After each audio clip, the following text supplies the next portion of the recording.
प्रिय छात्र, good morning. पिछले वीडियो में हम लोगों ने पढ़ा वैद्युत द्विध्रुव के कारण उसके निरक्षीय रेखा पर स्थित किसी बिंदु पर वैद्युत क्षेत्र की तीव्रता। अब हम पढ़ने जा रहे हैं वैद्युत द्विध्रुव के कारण किसी भी जगह, किसी भी स्थान पर, किसी भी बिंदु पर वैद्युत क्षेत्र की तीव्रता। तो यहाँ आप चित्र में देख रहे हैं, यह -q आवेश और यह +q आवेश है, और ये दोनों आवेश एक दूसरे से अल्प दूरी 2l पर रखे हुए हैं। ये दोनों आवेश मिलकर एक वैद्युत द्विध्रुव की रचना कर रहे हैं। यहाँ से इसके मध्य बिंदु से r दूरी पर एक बिंदु P स्थित है, जहाँ हमें वैद्युत क्षेत्र की तीव्रता ज्ञात करनी है। इस वैद्युत द्विध्रुव का आघूर्ण P है और P की दिशा माइनस आवेश से प्लस आवेश की तरफ होती है, जो इस तीर के द्वारा प्रदर्शित किया गया है। लेकिन इसको पढ़ने से पहले कुछ जरूरी बात हम जान लें। आप एक छड़ी लीजिए, स्टिक, और उसको इस तरह से रख दीजिए। बिल्कुल अंधेरा हो, और अंधेरे में आप यहाँ लंबवत टॉर्च जलाइए। टॉर्च से इस पर प्रकाश आपतित कीजिए। आप क्या देखते हैं, यहाँ छड़ी का छाया बन जाएगा। यहाँ पर आप छाया देखेंगे। ये छड़ी यहाँ से थीटा कोण पर है। अगर छड़ी की लंबाई हम कैपिटल L मान लें और छाया की लंबाई स्मॉल l, तो यहाँ प्रश्न ये उठता है कि क्या इस छाया की लंबाई छड़ी की लंबाई के बराबर होगी। अगर मान लें कि 10 सेंटीमीटर है और कोण यहाँ 60 अंश है, तो फिर छाया की लंबाई 5 सेंटीमीटर प्राप्त होती है। क्यों ऐसा हुआ? तो आप देख रहे हैं कि यहाँ पर समकोण त्रिभुज है। समकोण त्रिभुज में कोण के सामने की भुजा या लंब यहाँ पर 90 अंश बनता है, क्योंकि प्रकाश को हम इस तरह से लंबवत डाल रहे हैं। 90 अंश के सामने की भुजा कर्ण कहलाती है। तीसरी भुजा ये आधार हो गई, यानी कि हम ये आधार निकालना चाहते हैं, और ये कर्ण दिया हुआ है और कोण है 60 अंश। तो जब आधार और कर्ण की चर्चा हो तो फिर त्रिकोणमितीय अनुपात आता है cos theta. cos theta equal to आधार यानी कि स्मॉल l, कर्ण कैपिटल L। तो स्मॉल l क्या होगा? L cos theta. अगर यहाँ पर वैल्यू रखें तो L 10 सेंटीमीटर है और cos 60 अंश है, तो ये 10 हो गया। cos 60 अंश का मान 1/2, यानी कि ये हो गया 5 सेंटीमीटर। इस तरह से आपने देखा कि यह कर्ण 10 है तो ये 5 हो गया, और यह जो मान है यह इस कोण पर डिपेंड करता है। कोण जैसा होगा उस तरह से यहाँ पर मान प्राप्त होता है। तो यहाँ पर ये फार्मूला हम याद कर लें कि अगर हम आधार निकालना चाहते हैं समकोण त्रिभुज में, अगर हम आधार निकालना चाहते हैं तो कर्ण के साथ हमें cos थीटा लेना पड़ेगा। लेकिन अगर हम ये लंब निकालना चाहें तब क्या करेंगे? तो sin theta is equal to लंब हम मान लेते हैं कि x है, तो ये हो गया x अपॉन कैपिटल L। तो x इज इक्वल टू हो जाएगा L sin थीटा। तो आपने देखा कि कर्ण L के साथ अगर आप x लेते हैं, कर्ण L के साथ अगर आप sin थीटा लेते हैं, तो फिर x प्राप्त हो जाता है, यानी कि लंब प्राप्त हो जाता है। और यदि आप कैपिटल L कर्ण के साथ cos लेते हैं, तो फिर आपको L प्राप्त हो जाता है। तो यह बात याद रखिए कि अगर आधार हमें निकालना है तो cos यूज करेंगे, और अगर हमें लंब निकालना है तो sin यूज करेंगे। इसी को विज्ञान की भाषा में हम कहते हैं वेक्टर का वियोजन करना। तो यह एक वेक्टर है मान लीजिए, और इसको हमने दो वेक्टरों में वियोजित किया। तो एक हो गया आधार अवयव और एक हो गया लंब अवयव। ठीक है, अब इसके बाद हम आगे बढ़ते हैं। यहां देखिए, ये वैद्युत द्विध्रुव है और वैद्युत द्विध्रुव इस तरह से रखा हुआ है। अब आपको यहाँ टॉर्च ऐसे जलाना है कि इस वैद्युत द्विध्रुव का छाया इस पर पड़ जाए, मतलब वो छाया इस तरह से प्राप्त हो, इस पर ऐसे प्राप्त हो छाया। अब यहां से इस पर आप लंब डाल दीजिए, लंब डाल दिया तो यहां पर एक समकोण त्रिभुज बनेगा और समकोण त्रिभुज में यह होगा लंब, थीटा के सामने है और 90 अंश के सामने ये है, यानी कि हमारा ये आघूर्ण है। तो ये हो जाएगा आघूर्ण और ये हो गया लंब और ये हो जाएगा आधार। तो यह हम निकालना चाहते हैं। तो ये आघूर्ण P का यह जो छाया बन रहा है, ये जो छाये की लंबाई है, इसको हम प्राप्त करना चाहते हैं। तो समकोण त्रिभुज में ये तो बन रहा है आधार, तो जो आधार बन रहा है तो इसको हम क्या कहेंगे, यह P का cos थीटा होगा। तो इसको हम लिख सकते हैं P cos थीटा, यानी कि P हमारा आघूर्ण है और इसी P आघूर्ण का ये आधार घटक हो गया P cos थीटा। अब हम टॉर्च को इस प्रकार से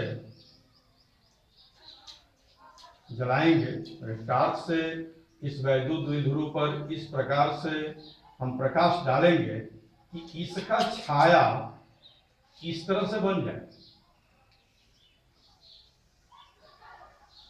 वह छाया इस तरह से प्राप्त हो, यानी कि बिल्कुल वह छाया इस रेखा के लंबवत प्राप्त हो। इस प्रकार से हम प्रकाश इस पर डालेंगे तो इस तरह से ये छाया प्राप्त हो गया। अब आप देखिए, इस समकोण त्रिभुज में यह लंब है और इसी भुजा के बराबर, चूंकि ये भुजा समांतर होगी तो इसी भुजा के बराबर ये भुजा प्राप्त होती है। यहाँ पर देखा जाए तो समांतर चतुर्भुज बनता है यहाँ पर, तो यह इस भुजा के बराबर ये भुजा प्राप्त होगी।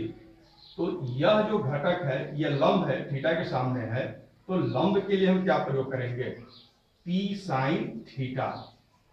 तो इस प्रकार से हम कह सकते हैं कि वैद्युत द्विध्रुव के आघूर्ण P को हमने दो घटकों में वियोजित किया, OP के अनुदिश P cos थीटा और OP के लंबवत P sin थीटा। तो यहां हम देख रहे हैं कि P cos थीटा यहां पर वैद्युत क्षेत्र उत्पन्न करेगा। तो चूंकि P cos थीटा, जैसे ये माइनस है ये प्लस क्यू, इसको मान लें, तो अक्षीय स्थिति में ये बिंदु पड़ रहा है तो दिशा इस तरह से होगी।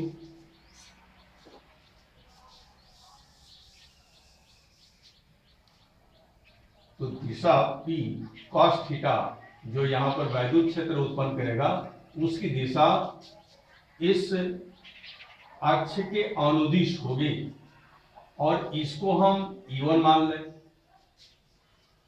P sin थीटा जो यहां बिंदु P पर वैद्युत क्षेत्र उत्पन्न करेगा, उसकी दिशा क्या होगी, P sin थीटा के बिल्कुल समांतर होगी। देखिए, इस रेखा के बिल्कुल ये समांतर होना चाहिए E2।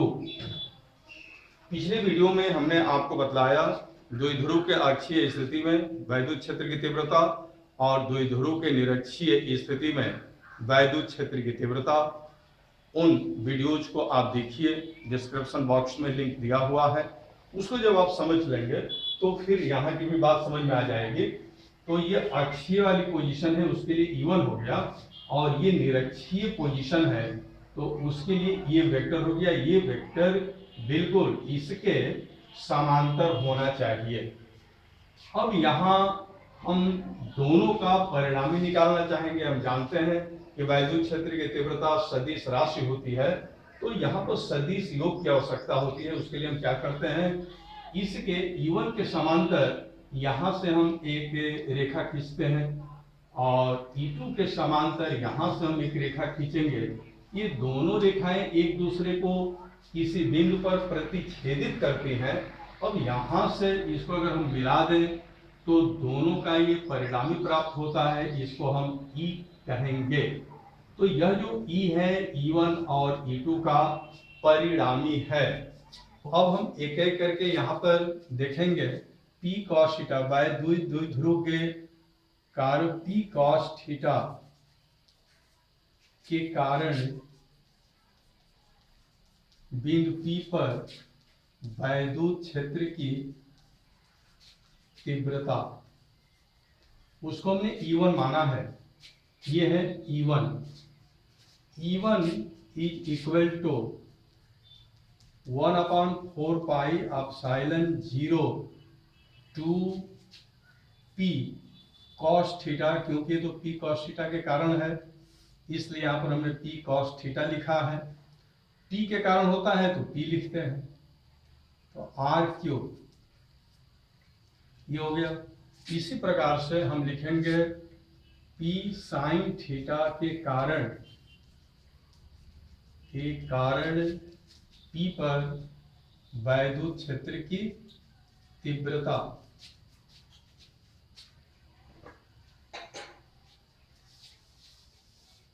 वैद्युत क्षेत्र की तीव्रता ये हो जाएगा E2 is equal to 1/4 pi epsilon 0 P sin theta upon R3। अब हम E1 और E2 का परिणामी निकालना चाहते हैं, तो यहाँ पाइथागोरस प्रमेय से आप निकाल सकते हैं E square is equal to E1 square, बिल्कुल इसके बराबर है, प्लस E2 स्क्वायर। इस तरह से हम यहाँ पर वैद्युत क्षेत्र की तीव्रता ज्ञात करेंगे। तो बिंदु P पर परिणामी वैद्युत क्षेत्र की तीव्रता होगी E is equal to E1 square plus E2 square.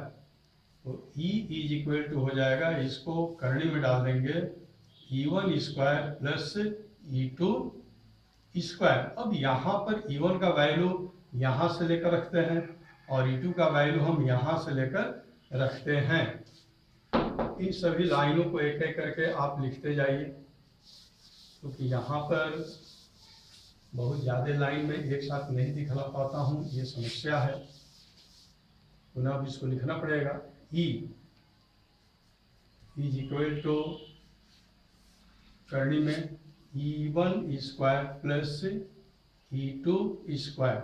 Okay, अब आप देखिए E1 के स्थान पर क्या था, 1/4 pi epsilon 0 two P cos theta upon R3, और इसका ये होल स्क्वायर हो गया, प्लस E2 के स्थान पर क्या था, 1/4 pi epsilon 0 P sin theta upon R3, इसका स्क्वायर हम कर देंगे इस तरह से स्क्वायर। तो इसको हमने लिख लिया। अब हम इसको थोड़ा सजाने का काम करेंगे। अगर देखा जाए तो यहाँ 1/4 पे एप्सिलॉन 0 P अपॉन R3 इसमें भी है और 1/4 पे एप्सिलॉन 0 P अपॉन R3 इसमें भी है, तो ये कॉमन हो सकता है, लेकिन अभी हम कॉमन नहीं ले रहे हैं। अभी इसको थोड़ा हम सजाएंगे। तो ये स्क्वायर है, तो इसके अंदर जो कुछ भी लिखा हुआ है वो सभी स्क्वायर हो जाते हैं। तो 1/4 पाई एप्सिलॉन 0 P/r³, इसको हम अलग लिख दिए। और शेष जो ये बच रहा है 2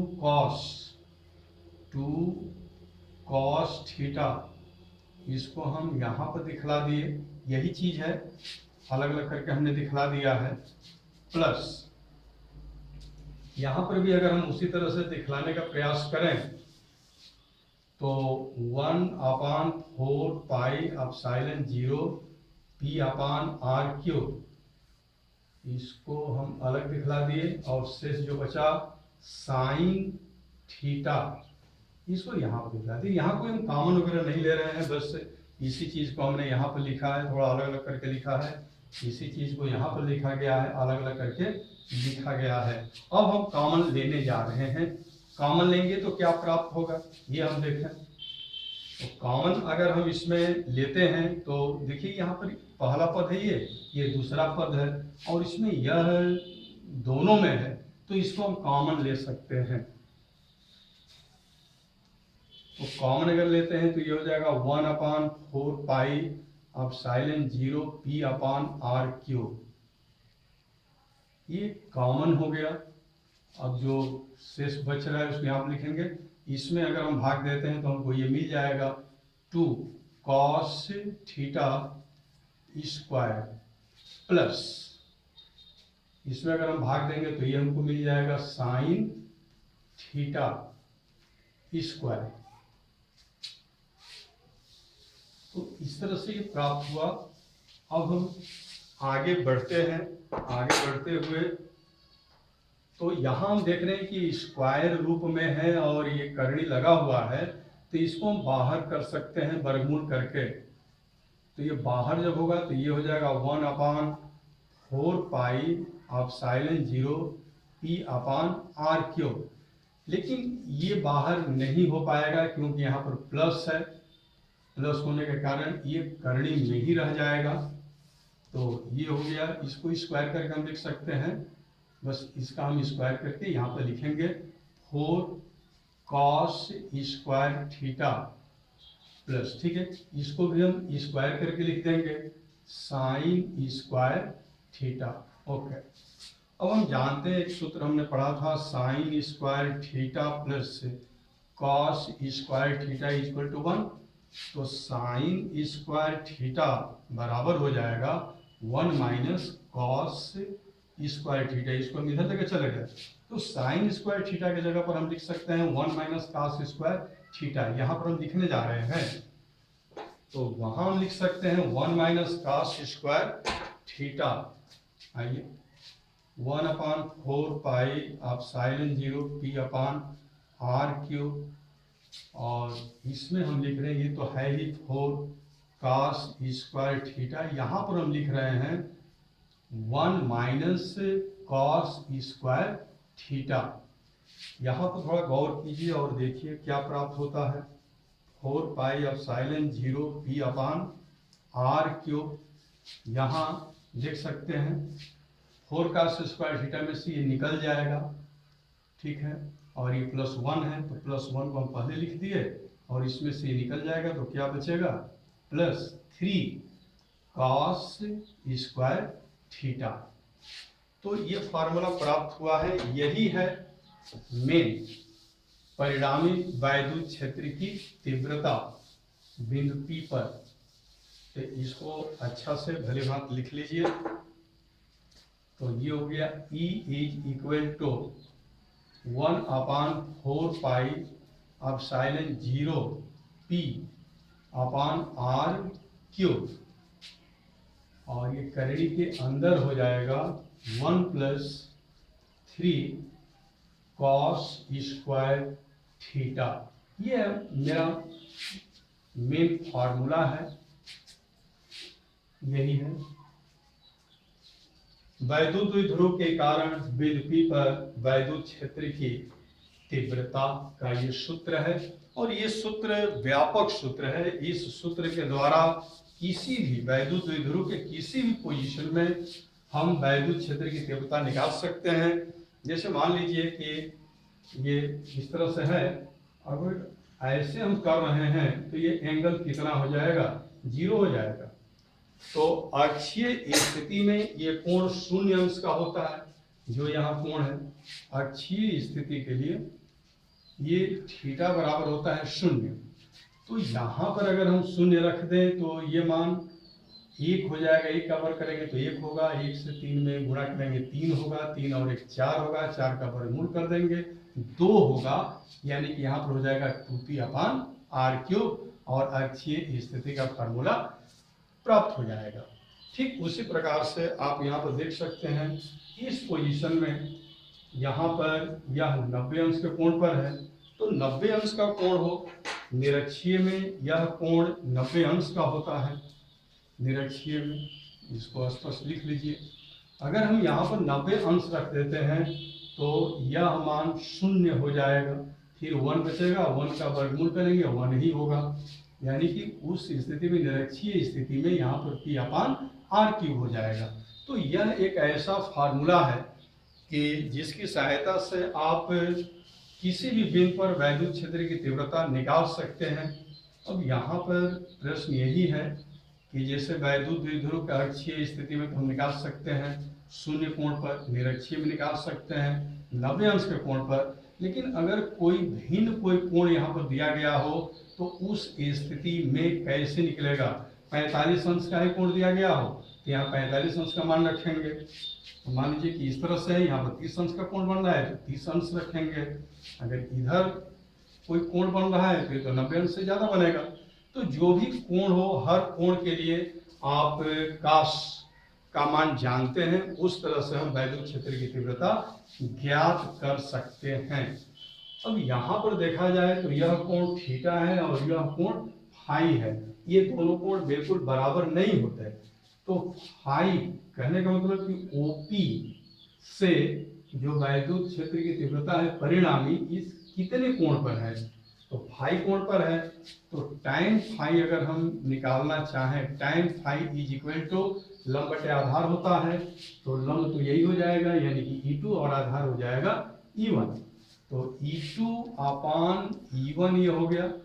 अब यहाँ पर E2 का वैल्यू रखिए, E1 का वैल्यू रखिए और उसके बाद जब आप सॉल्व करेंगे तो प्राप्त होगा हाफ टाइम थीटा।